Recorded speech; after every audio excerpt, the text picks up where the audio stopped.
The cabin smelled like recycled air and expensive cologne, that particular blend of leather seats, industrial cleaner, and the faint ghost of 100 previous passengers that I had learned to stop noticing after my first year on the job. 3 years of working transatlantic routes had a way of filing down your senses, until airports felt more like home than any apartment you'd ever rented, and strangers felt safer than anyone you'd ever loved. I liked it that way. I smoothed the front of my navy uniform jacket in the small mirror tucked inside the galley door, checking that my hair was properly pinned, that the small gold wings on my lapel sat level. Elena Marsh, the badge read. Not the name I was born with. Not the name I had carried for 2 years of a marriage that nearly destroyed me. Just Elena Marsh, a woman with a clean employment record, a modest apartment in Dublin, and absolutely no traceable past beyond 4 years ago. I had built that invisibility deliberately, the way you build a wall, one careful brick at a time. Elena, we're boarding in 10.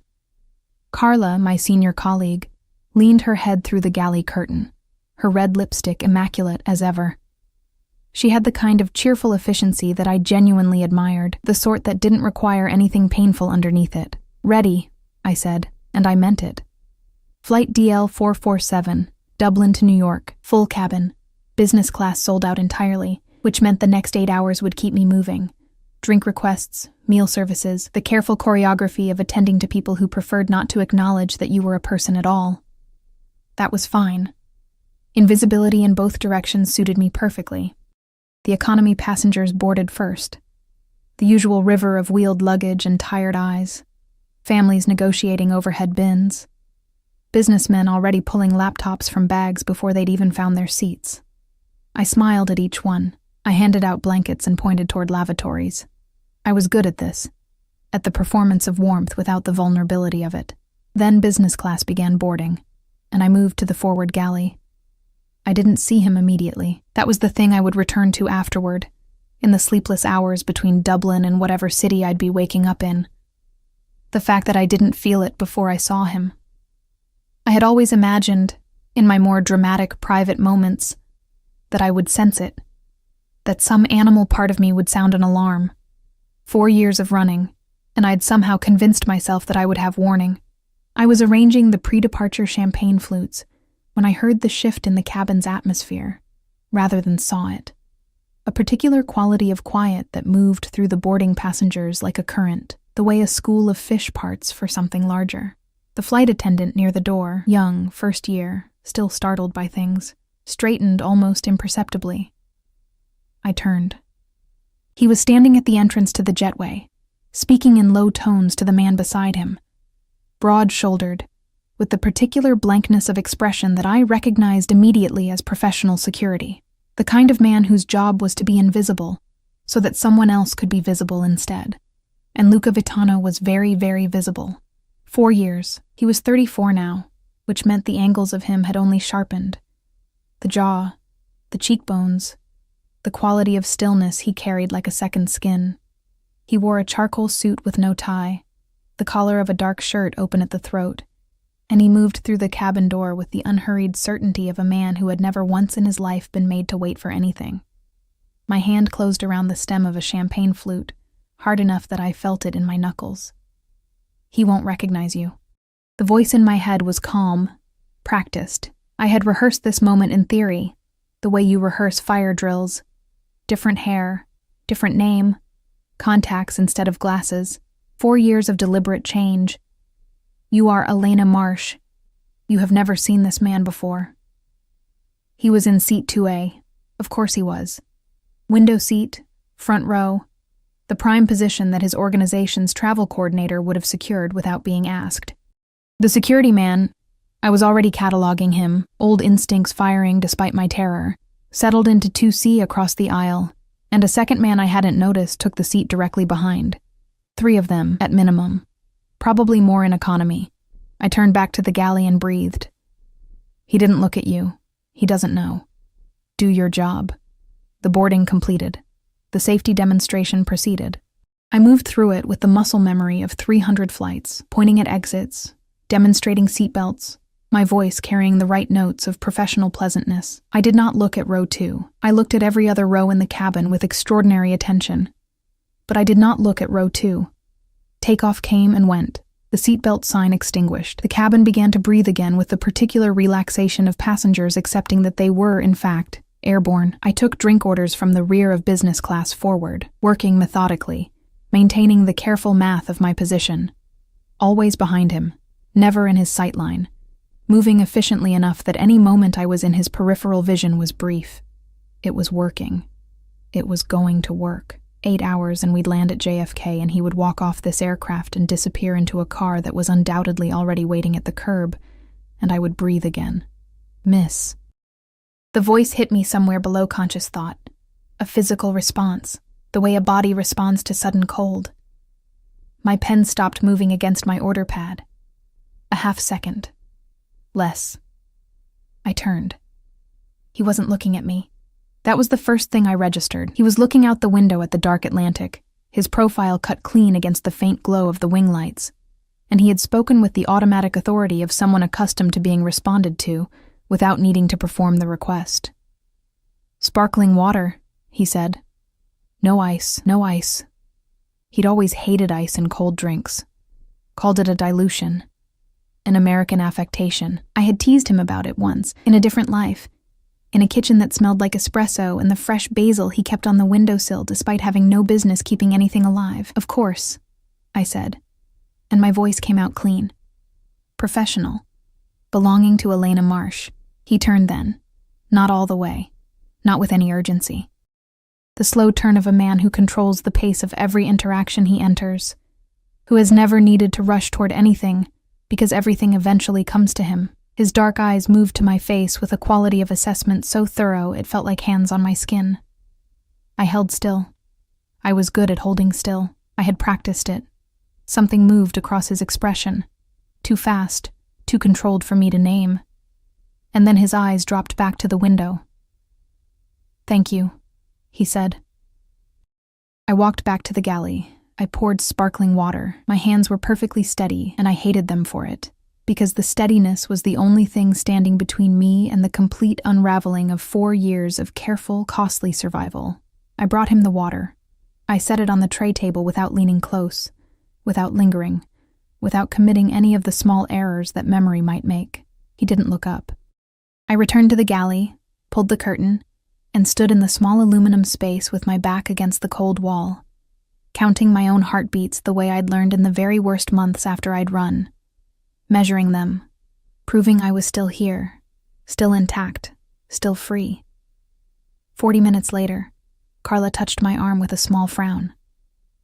"Elena, seat 2A is asking for you specifically." The water glass.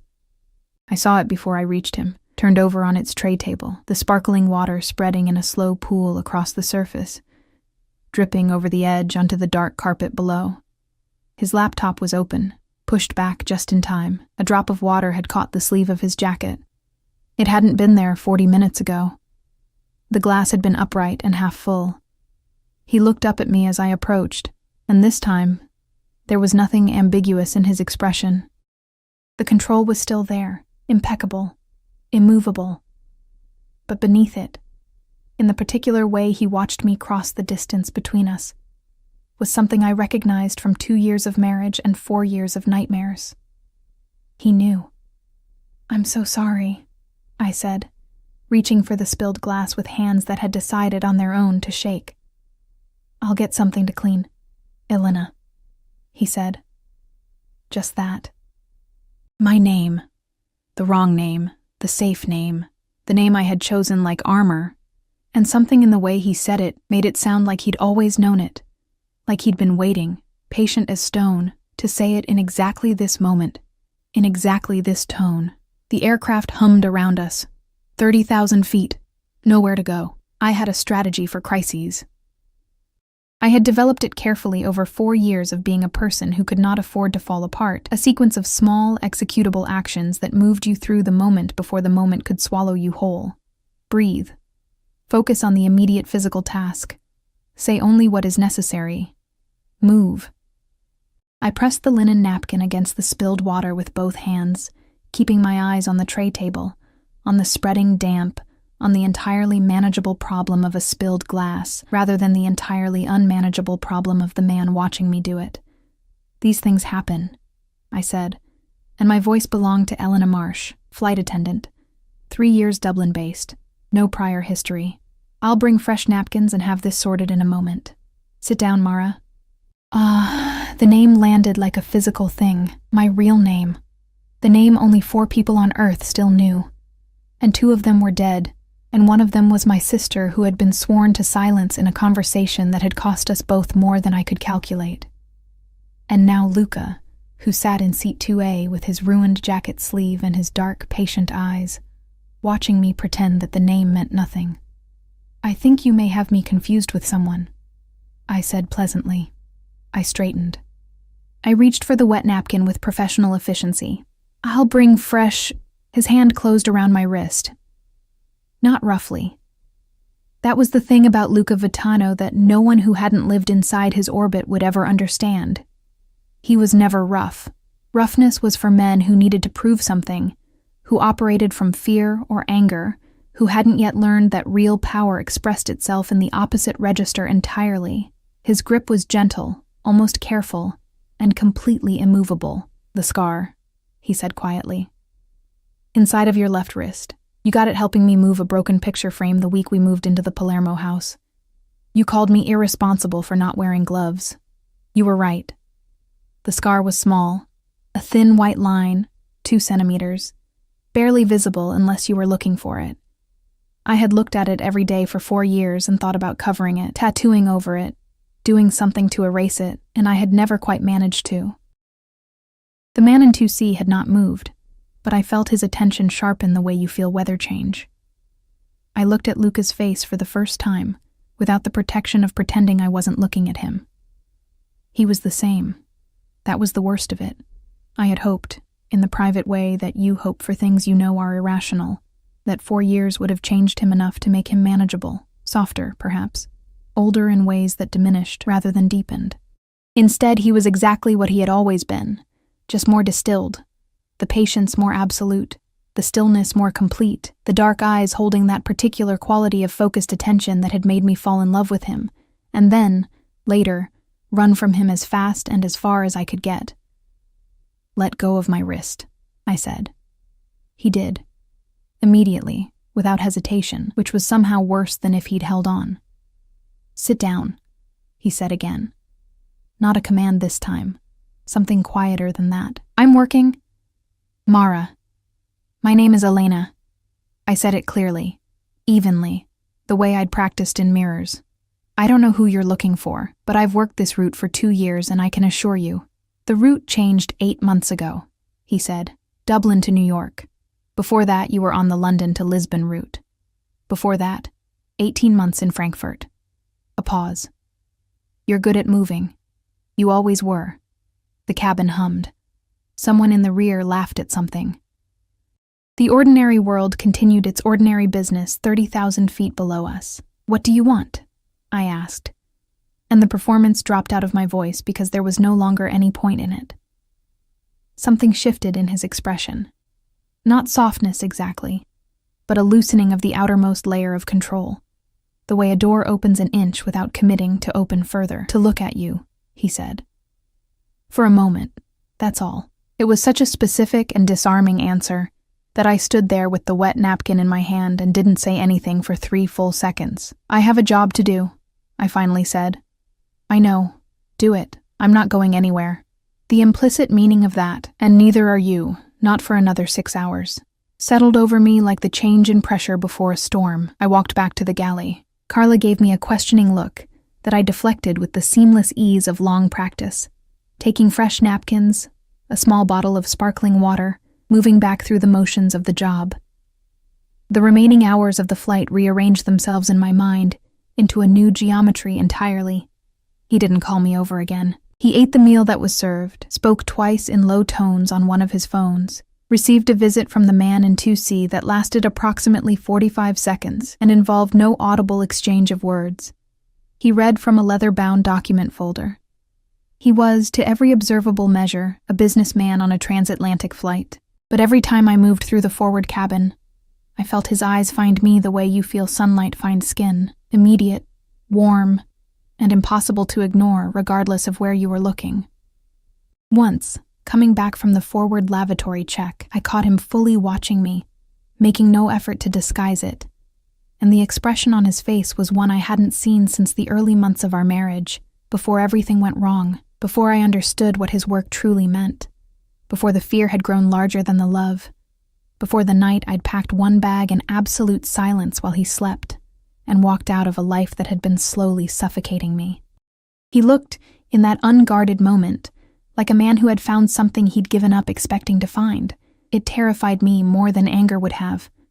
We landed at JFK at 6:14 in the morning, the New York skyline emerging from gray dawn in that particular way it had, announcing itself without apology. I stood at the forward door as passengers deplaned, doing what I always did, thanking people, smiling, holding the space between the aircraft and the world with professional warmth. He was the last to leave business class. He stood, straightened his jacket with one small precise gesture, and picked up the leather document folder. The security men were already in the jetway. He walked toward me with that unhurried stride, and I held my position, chin level, hands clasped. He stopped directly in front of me, close enough that I could smell his cologne. Cedar and something darker, something I had no name for except that it had lived in my memory for 4 years without fading. "You look well," he said. "Thank you for flying with us," I said. A pause. He reached into his jacket pocket and produced a card, plain, cream-colored, a phone number and nothing else, and set it on the narrow ledge beside the door without touching my hand. "I'm in New York for 3 days," he said. I said nothing. "The choice of whether to disappear again is yours," he said, with a quietness that made it sound almost like a kindness, "but I want you to know that I found you once." Another pause. "I'll find you again." He walked off the aircraft. I stood at the door for the remaining deplaning, the card sitting in my peripheral vision like a small, patient fire, and I thought about what I knew of Luca Vitano, which was considerable, and what I knew of myself after 4 years of running, which was also considerable, and I tried to determine which of those two things was stronger. By the time the cabin was empty, I still didn't have an answer. But I had picked up the card. Dublin felt different when I returned to it. That was the irrational thing. The city hadn't changed. The streets were the same wet gray they always were in November. The coffee shop below my apartment still burned its first batch of morning espresso at precisely 7:15, the smell drifting up through my kitchen window with faithful consistency. Nothing had changed. But I moved through my own life for the following week the way you move through a house after a break-in, touching familiar things and finding them subtly wrong, the ordinary rendered suspicious by the knowledge that safety had already been breached once. I had not called the number on the card. I had also not thrown the card away.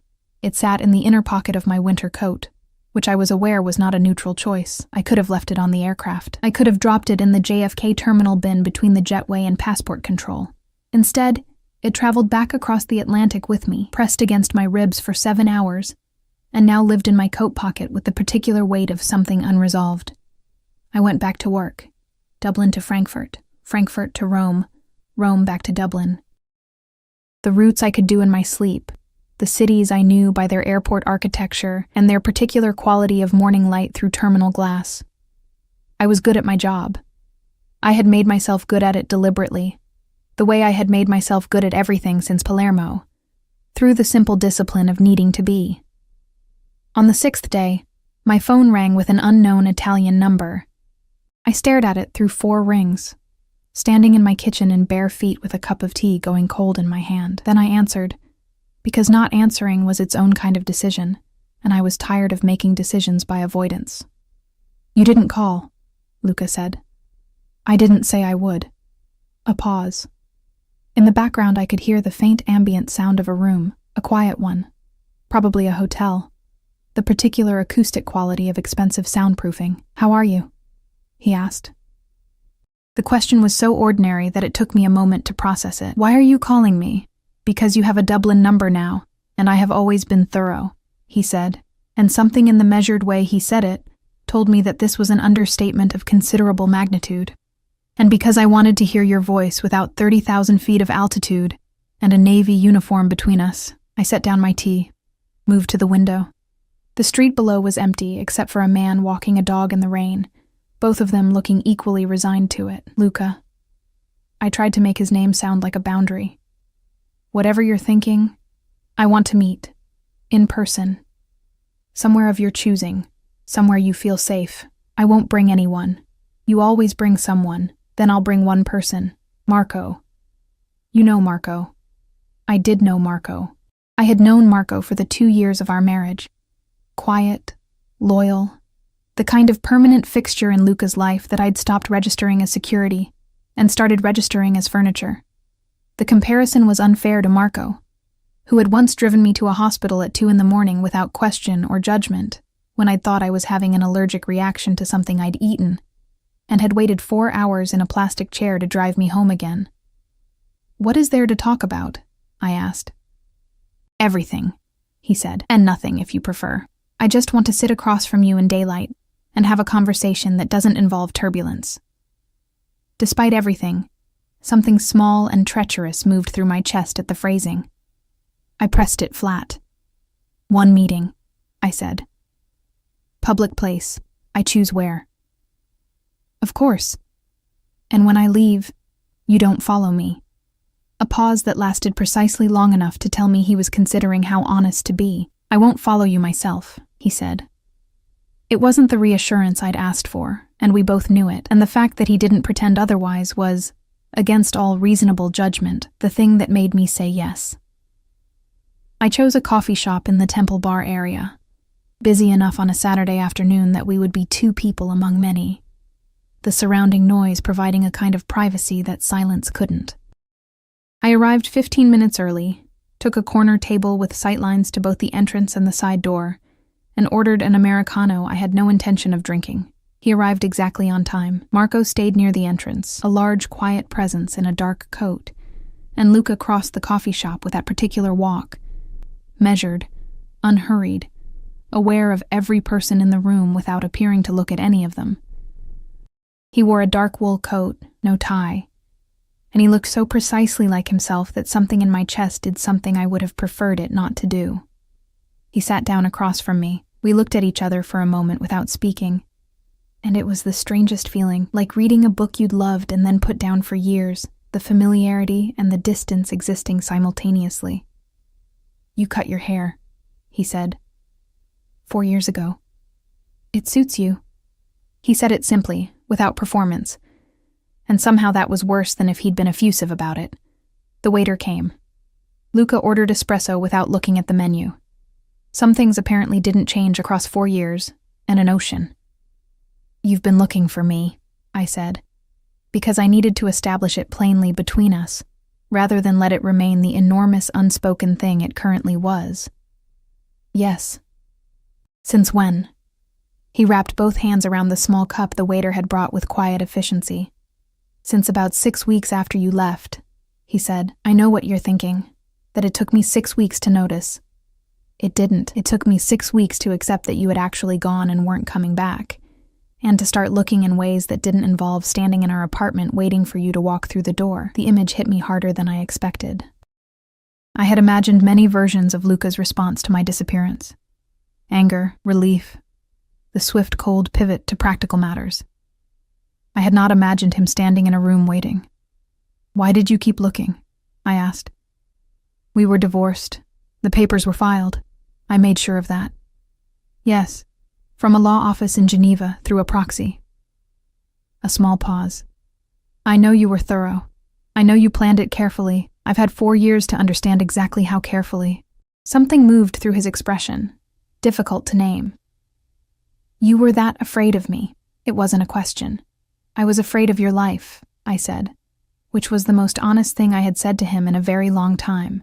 He absorbed this quietly. Outside, the Dublin rain was doing what Dublin rain did, settling in for a long, committed stay. The coffee shop windows had begun to fog faintly at the edges. I never hurt you, he said, not defensively, just as a fact he needed to place on the table between us. No, I agreed. You never hurt me. A pause. But I watched you make decisions, Luca. I lived inside what those decisions meant. I knew what happened to people who were in your way, or who betrayed your trust, and I knew that I was one conversation, one moment of inconvenience, one wrong move away from being someone who had to be managed. You were my wife, he said, and the way he said it, low, with a weight that seemed to come from somewhere deep and unperformed, made the words sound like something more than a legal designation. I was your wife who knew too much and had no power, I said. Those are not comfortable things to be in your world. Silence.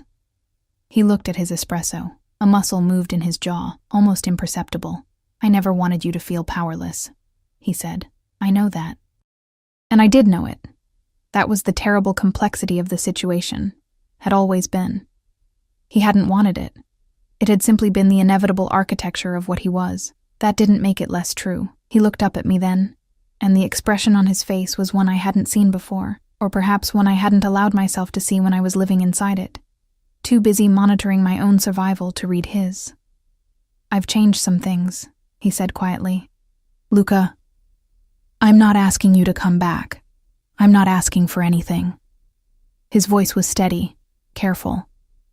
I just need you to know that finding you, sitting here, is the first time in 4 years that I've felt like something in the world was where it was supposed to be. The rain pressed against the windows. The coffee shop moved around us with its cheerful, ordinary noise, and I sat with the most dangerous man I had ever loved and felt.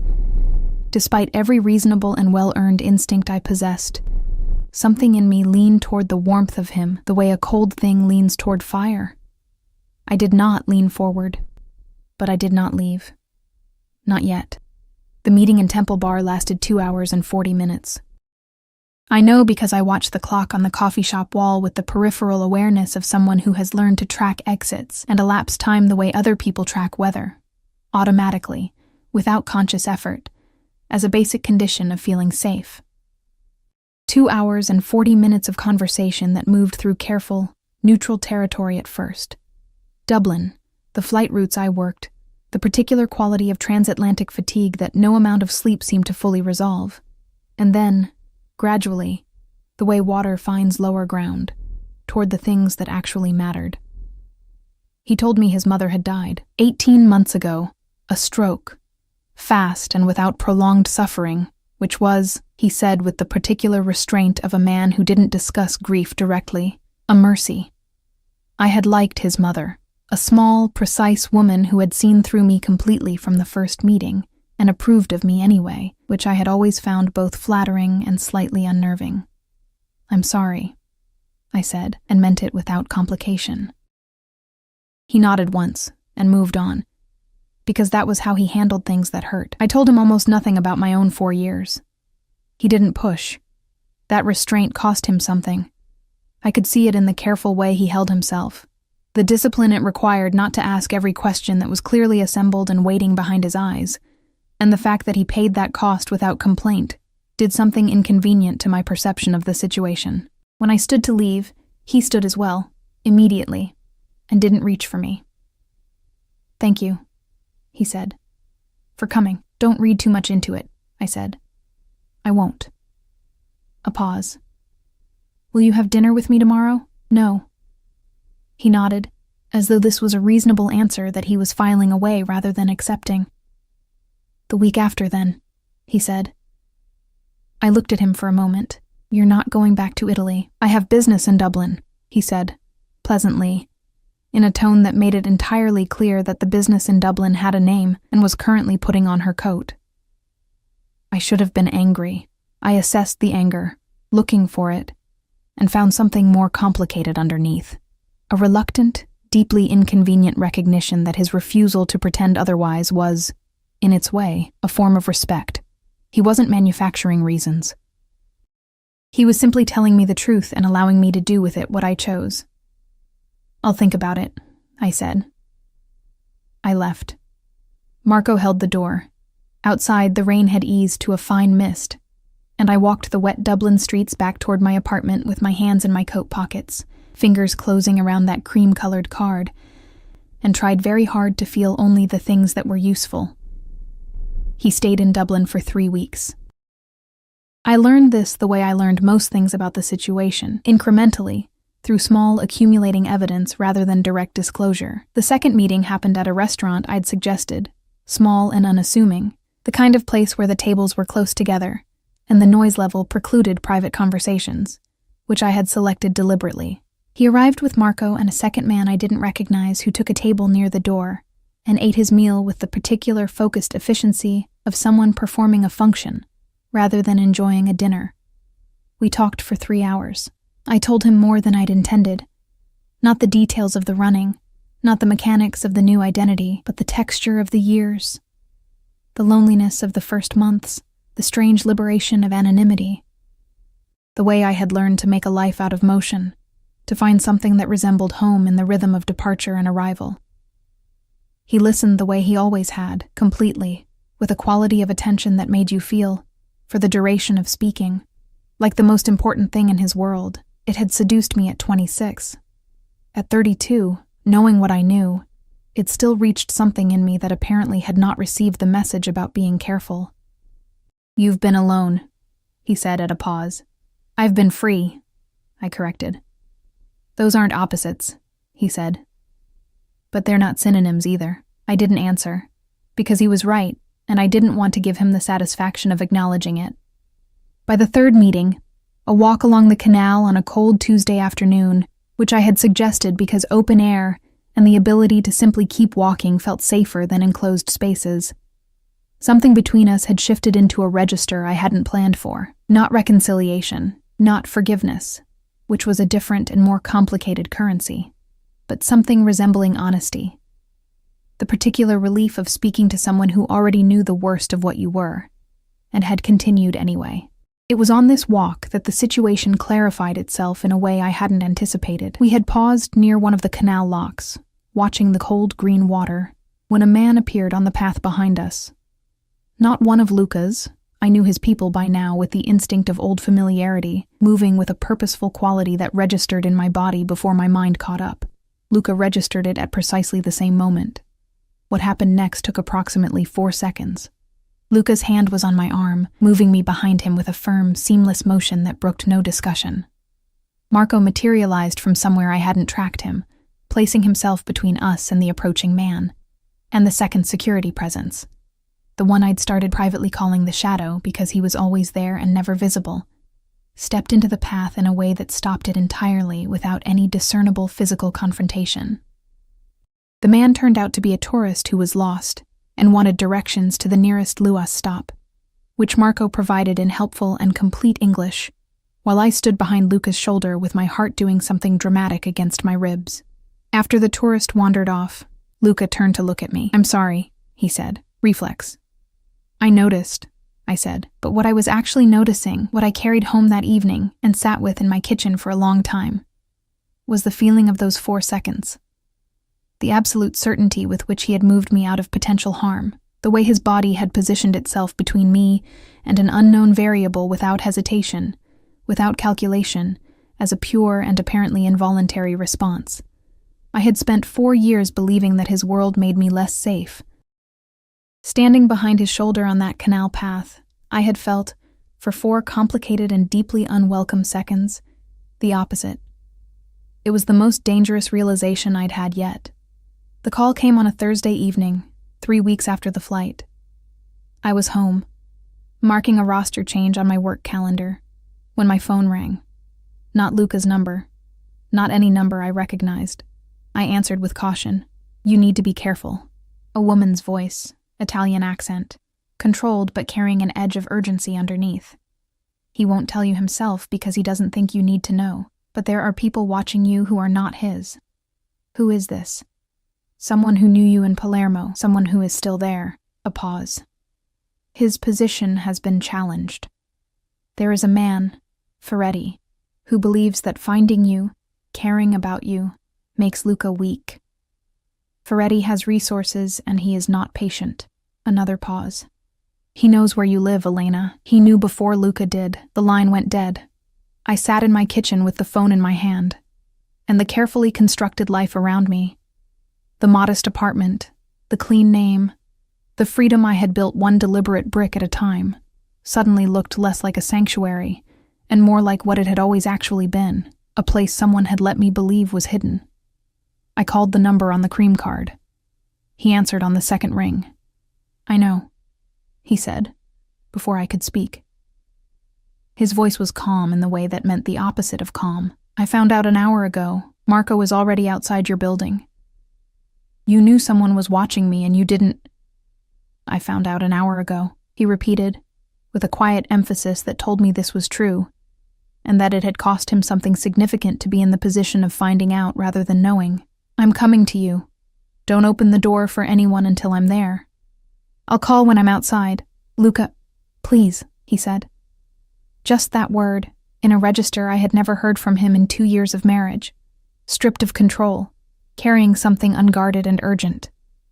"Please stay inside." I stayed inside. 20 minutes later, he called again, and when I opened the door, he was standing in my narrow Dublin hallway, looking at me with an expression that finally, after 4 years and 3 weeks and more careful distance than I had known I was capable of, dropped every layer of management he had ever worn in my presence. "You're all right," he said, as though confirming it for himself. "I'm all right," I said. He stepped inside, and I let him. And outside on the street, Marco stood in the rain like a fixed point. And somewhere in the organization of a man named Ferretti, something had begun that would force every unresolved thing between us into the open whether we were ready or not. Ferretti's move came 9 days later. In those 9 days, my apartment became something I didn't have a clean word for. Not a prison, because the door was never locked from the outside, and not entirely my own space either, because Luca was there every evening and sometimes in the mornings, and Marco was a permanent fixture in the building's small lobby in a way that the elderly woman on the ground floor had apparently decided to interpret as a very dedicated boyfriend situation, which she approved of warmly and vocally whenever I passed her door. I did not correct her. Luca and I existed in those 9 days in a careful, provisional intimacy, sharing meals that he ordered in because he didn't trust restaurants until they could be properly evaluated, talking late into the evenings with the particular freedom of people who have already survived the worst misunderstandings between them, and find, on the other side, that conversation comes easier than it did when everything was still at stake. He worked from my kitchen table in the mornings, phone calls in Italian conducted in low tones that I didn't strain to hear, documents reviewed with that focused precision I remembered from our marriage. The version of him that was, regardless of everything else, genuinely serious about the responsibilities he carried. Once, I came into the kitchen at midnight for water and found him asleep in the chair, his reading glasses, which were new, which meant 4 years had given him something after all, slightly crooked on his face, documents spread across the table. I stood in the doorway for a long moment looking at him, at the exhaustion visible in the unguarded lines of his face, at the man underneath the architecture of control, and felt something in my chest arrive at a conclusion that my mind was still resisting.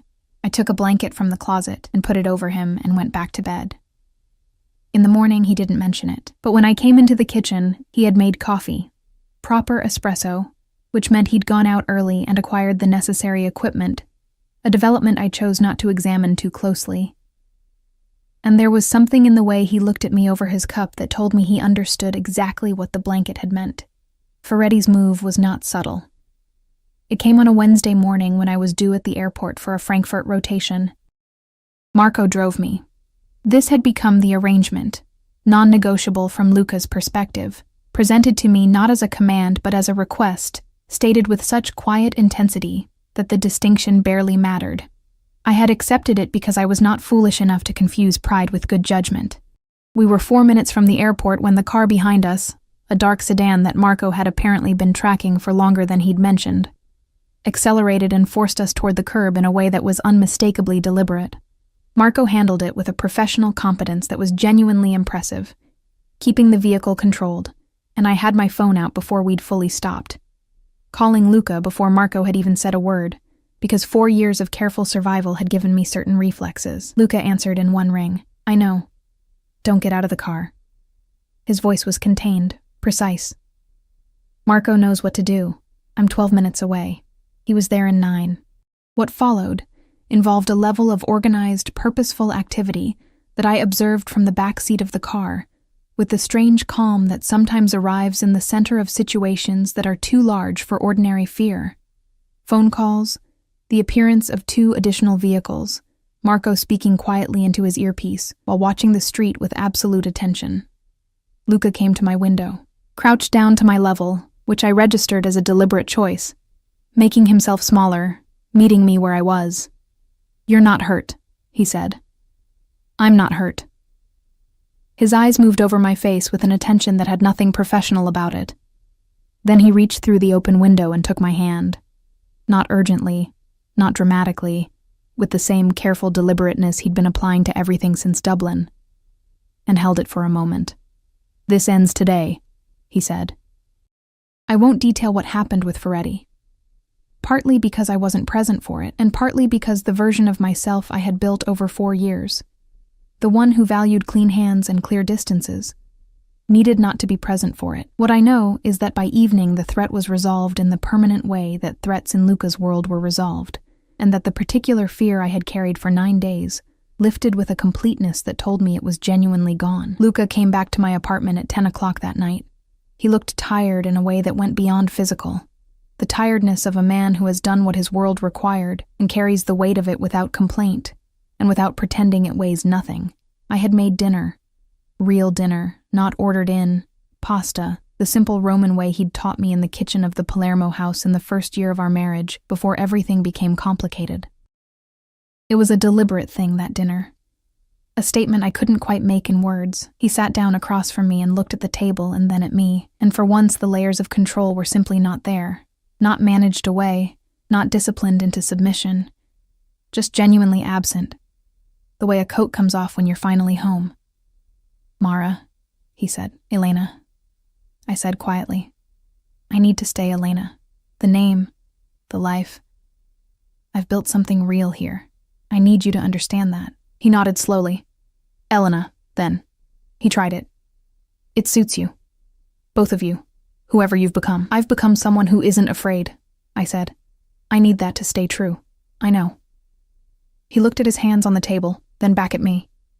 "I've spent 4 years understanding what I built that fear into, what I allowed to grow around you without seeing it clearly." A pause. "I'm not asking to go back to what we were. That version of things wasn't right for you. I can see that now in ways I couldn't then." "What are you asking for?" I said. "Something different. Something built differently from the beginning, with you having every exit clearly marked and every door unlocked." He held my gaze with a steadiness that I recognized as costing him. Vulnerability was not a currency he spent easily. "I'm asking if that's something you'd be willing to try to build." The Dublin night pressed against the windows. Somewhere below, Marco was probably standing in the rain with his quiet, faithful competence. The pasta was going cold, and neither of us was eating it. I thought about 4 years of motion. The cities and airports and recycled air, the careful anonymity, the freedom that had been real and necessary, and that had also, if I was honest in the way that this moment seemed to require, been a different kind of cage, one I'd built myself for good reasons, but a cage nonetheless.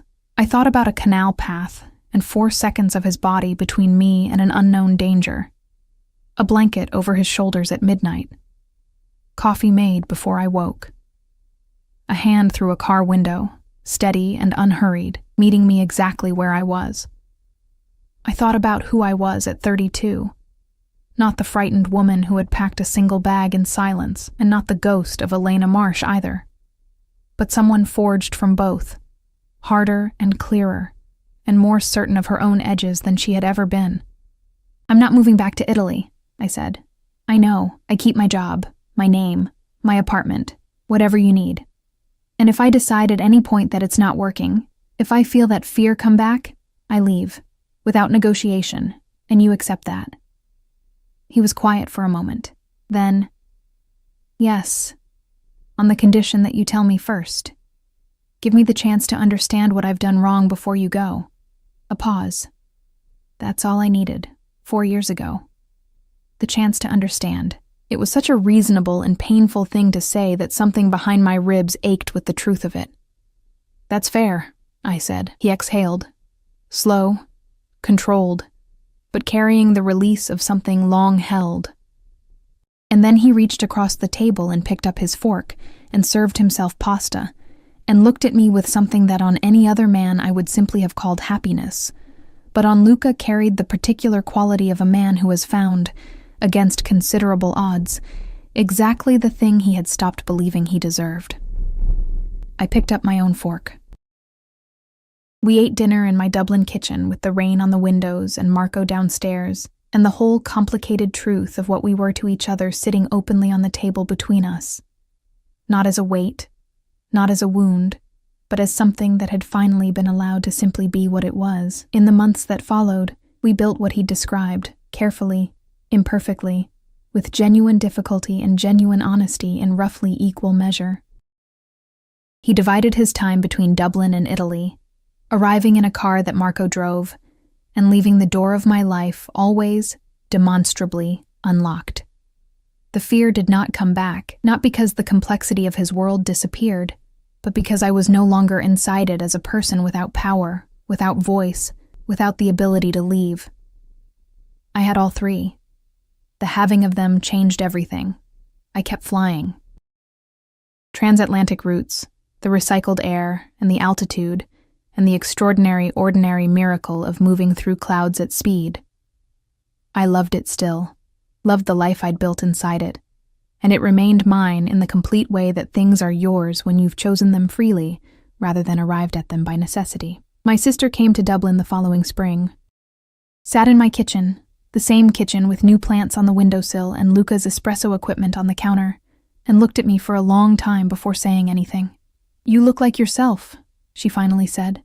"The self I was worried we'd lost." "I think I found her somewhere over the Atlantic," I said. 30,000 feet up of all places. She laughed. Then she looked at Luca's jacket on the hook by the door, and at the 2 coffee cups already on the table, and raised an eyebrow. "He found you first," she said.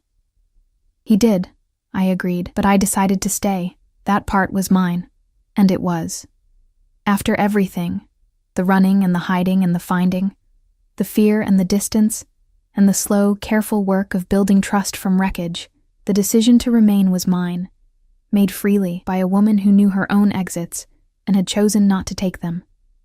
That, in the end, was the only version of the story worth telling.